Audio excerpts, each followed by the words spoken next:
Hey guys, welcome back to the channel. My name is Travis, and today we're going to be installing a control board on a Carrier furnace. We went out to this call a few days ago and found that the blower motor for the furnace for their air conditioner was not coming on, and what we found the cause was it was the control board was not sending power to our blower.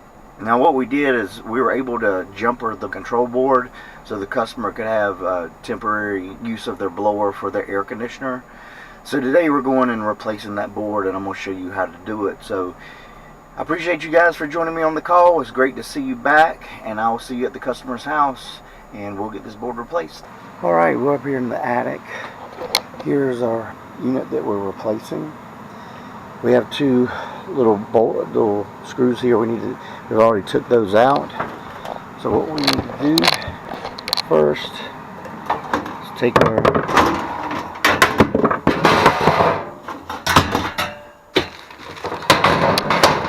that off, and we need to find our furnace switch, which is here. Turn power off to the furnace. We've got a little screw here. Usually we have a little screw right here, but that screw is out, so we need to remove that screw there.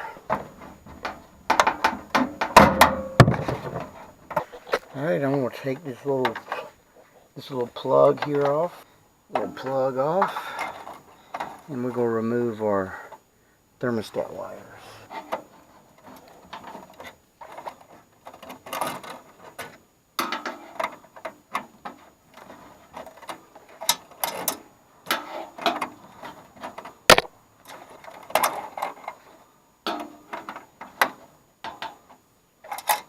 Alright, once we remove the thermostat wires, we can pull our board out and we can see all our connections. Alright, here's our new control board. It looks a lot different than our old one, but it did come with extra wiring here. So it's got instructions on how to do that with the new board, but we will go ahead and remove what's on the board, on our new board, what we can. Alright, first we're going to start with our blower wires. Now, all your connections here are marked. See, that says spare 2 on our new board. We see spare 2 is there.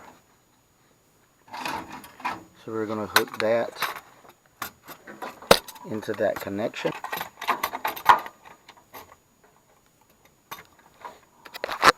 Okay, our next wire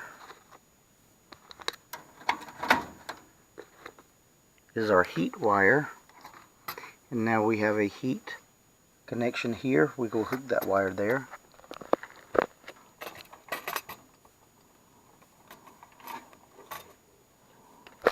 Alright, our next connection is spare 1. There's spare 1 on our other board. Hook that there.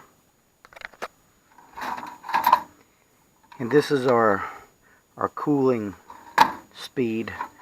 Cooling goes here. The thing is, we jumpered out the board so the customer could have cooling. So right now we're just going to put that wire in, and I'll go back and fix that in a minute. Alright, next what we want to do is all these white wires here. These are our commons on our old board.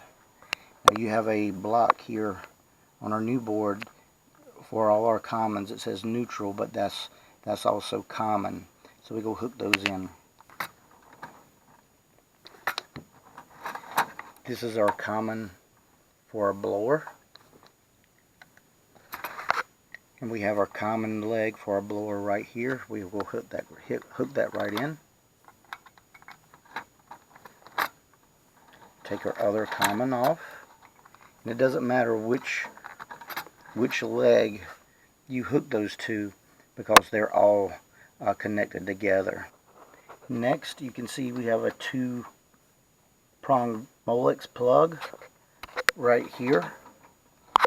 That's going to connect into our new board right here. So we're going to hook that up.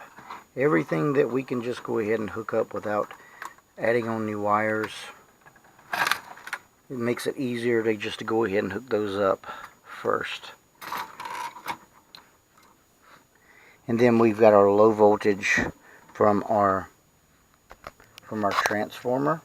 Alright, our 2 white wires that was on our connector that came with the board. You have 2 white wires, this is 2 neutrals. They will go to our neutral connections here on the board. That's why I told you there's really no specific place when you put these neutrals on, so they can go to any connection for your neutral side. Slide our new board back in, and now we have to connect our thermostat wires. Alright, our green wire goes to G. Our black wire will go to common. Our white wire will go to W. Our yellow wire will go to Y. And our red wire will go to R.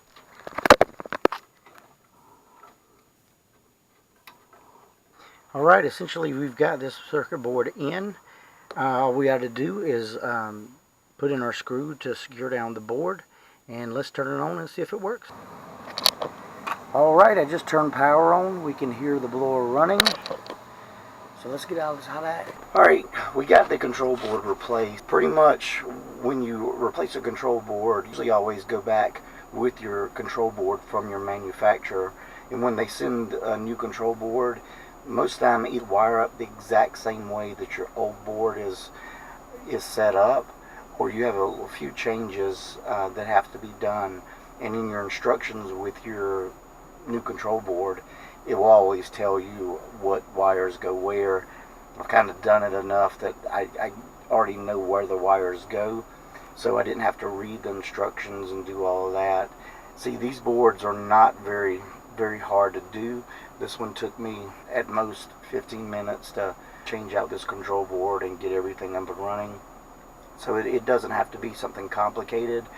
If you have a problem like that, if you can get a new control board, anybody can put those boards on. Just always make sure you turn your power off to the system, because usually they wire back wire for wire, and on the control board it's listed on there what terminal, what that terminal is, and you just correspond that to your new board.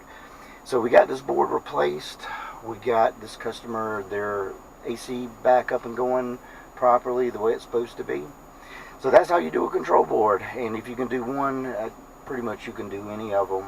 So hopefully we'll find some more control boards, and I know we will find more control boards. We'll be able to do different ones, and you can see how different ones wire up, but this one is for a Carrier furnace.